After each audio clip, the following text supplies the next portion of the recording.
ஓவராலாக தமிழ்நாடு பூரா சொல்லியிருக்கேன்.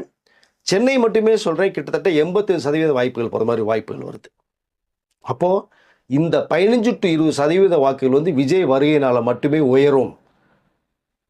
எக்ஸ்ட்ரா ஒரு 10% அவருக்கு நார்மல் வாக்குகள் இருக்கும். ஸோ இந்த எக்ஸ்ட்ரா ஒரு 10% வாக்குகள் வர்ற மாதிரி இருக்கும்போது பார்த்தா 25% மேலே டோட்டல் வாக்குகளில் அவருக்கு வர்றதுக்கு வாய்ப்புகள் இருக்கிற மாதிரி ஒரு தகவலும் வருது. ஆனால் தமிழ்நாடு பூராமே பார்க்கும்போது இந்த வாக்கு சதவீதம் வந்தாலே மெஜாரிட்டிங்கிறது மிகப்பெரிய ஒரு கேள்விக்குறியாக மாறும்.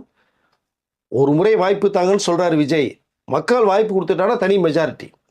பட் ஒருவேளை கொஞ்சம் மாற்றம் இருந்தால் இவருடைய பெர்சன்டேஜ் அதிகமாக வரும்போது இங்கே விஜய் நடுநிலையாக நியமிக்கப்ப மற்ற கட்சிகள் மெஜாரிட்டி வராத போது விஜய்னால தான் இன்றைக்கு கூட்டணி பேச்சுவார்த்தையிலேயே பல பேர் வந்து தில்ல காலற்றி கூட்டு பேசுகிற விஷயங்களை நம்ம பார்த்துருப்போம். ஆட்சியில் பங்கு, அதிகாரத்தில் பங்குன்னு. மெஜாரிட்டி வராமோது அந்த தடுமாற்றம் வரும்போது தொங்கு வந்ததுன்னா அங்கே எல்லா பேருமே சேரில் கால் மேலே கால் போட்டு எங்களுக்கு ஆட்சியிலையும் பங்கு வேணும், அதிகாரத்திலேயும் பங்கு வேணும், இல்லைன்னா எங்களுக்கு விஜய் இருக்காரு, பொஸ்குன்னு உள்ளே போனாலும் போயிடுவாங்கிற அளவுக்கு பேசுகிற வாய்ப்புகளையும் இங்கே விஜய் உருவாக்குவார்.